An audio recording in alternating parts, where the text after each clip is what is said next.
Ya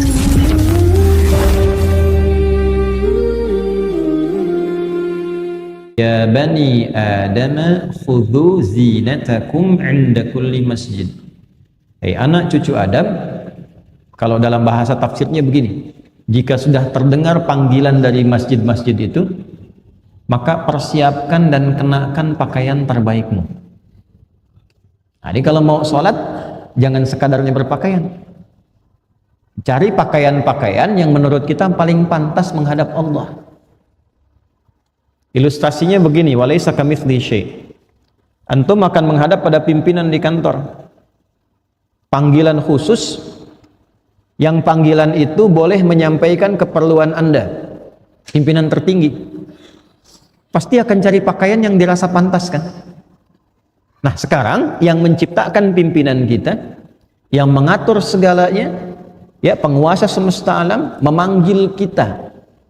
Dan panggilan itu bukan sekedar menghadirkan panggilan untuk kedatangan kita, tapi disertai dengan kalimat, kamu punya masalah apa, minta dalam menghadap sholat ini, maka Allah selesaikan.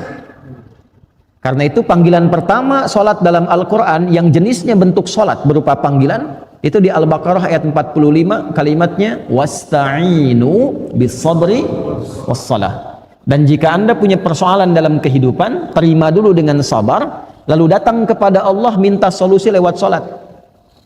Jadi begitu kita katakan ya, dalam sholat itu kan diperintahkan oleh Allah wasta'inu, minta solusi. Kita rubah kalimat itu dalam bentuk permohonan.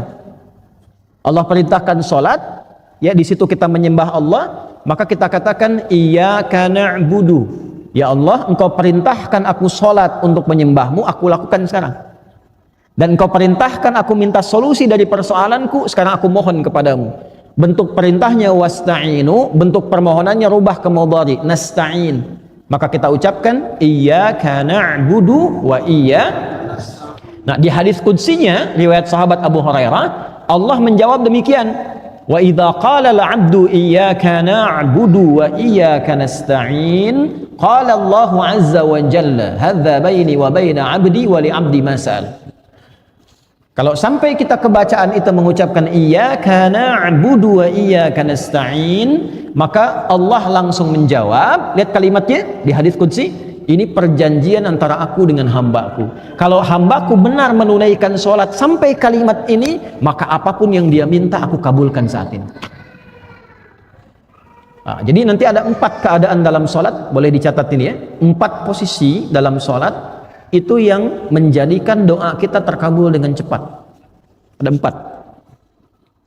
1 saat berdiri, 2 saat ruku', 3 saat sujud, 4 sesaat sebelum salam. Ya, yang doa Allahumma inni a'udzubika min azabi jahannam itu kan sampai akhir, wa min syarri fitnatil masiihid dajjal. Itu sampai akhir kalau bisa jangan ditinggalkan. Walaupun sifatnya sunnah tapi ditekankan sekali, sangat ditekankan. Para ulama bahkan memberikan pesan kepada murid-murid, pada kerabat, pada anaknya. Bahkan ada sebagian ulama yang ketat ketika melihat ada dan mendengar satu koleganya tidak membaca itu, dia minta mengulang sholatnya. Ya, itu untuk menekankan pentingnya doa bagian akhir di situ. Ya, riwayatnya apakah sunnah atau fardu, nah itu tidak sampai informasinya, tapi dia minta mengulang. Untuk menekankan saking pentingnya doa di akhir itu. Nah dari 4 ini, yang pertama itu kalau benar kita menunaikan adabnya dari mulai akan sholat, kita siapkan lillah, cari pakaian yang bagus, yang paling layak ya, bukan mewah, yang paling pantas untuk kita bisa gunakan dengan niat menghadap Allah dengan benar. Berwudu yang benar, Quran surah ke-5 ayat yang ke-6. Ya ayyuhalladzina amanu idza kuntum ila shalah faghsilu wujuhakum wa aydiyakum ilal marafiq wamsahu ya biru'usikum wa arjulakum ilal ka'bain. Yang pokok ada 4. Beda antara tayammum dengan wudu. Tayammum nanti masih di ayat yang sama di ujungnya. Kalau tayammum cuma 2. Wajah dengan bagian tangan. Ya. Tapi kalau wudu pokoknya 4, rukunnya 6. Niat 4 yang pokok ini tertib. Yang ke-6, 1 niat, 4 yang pokok wajah, tangan sampai siku, kepala, kemudian kedua kaki, 4 bagian. 1 tambah 4, 5, tambah tertib 6. Jelas? Jadi nggak sama dengan tayamum. Tayamum cuma 2. Kalau airnya sedikit, usahakan yang pokok dulu yang 4. Kalau tidak mampu atau digunakan pada hajat yang lebih besar, baru tayamum. Jelas? Kita wudhu dengan baik, kenakan pakaian yang baik, lalu memulai sholat untuk menghadap Allah dan merasakan kita dipanggil, mungkin panggilan ini panggilan terakhir. Wa annahum ilaihi raji'un. Quran surah 2 ayat 46. Kalau sholatnya seperti itu, mengharap ridha Allah dan punya sifat merasa diawasi Allah, ihsan. An ta'budallaha ka'annaka tarahu fa illam takun tarahu fa innahu yarak. Kalau dia punya adab sholatnya ingin dilihat Allah, bukan ingin dilihat makhluk. Awas. Ingin dilihat makhluk, riya, disebut celaka. Fawailul lil musallin alladzina hum an salatihim sahun alladzina hum yuraun. Ada orang salat ingin dilihat makhluk. Kalau Allah sampaikan itu pasti terjadi. Ya. Imam merasa bagus suara.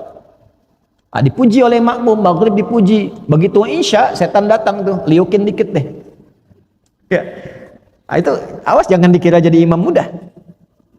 Ya, antum sholat Jumat nunggu khatib naik misalnya kan.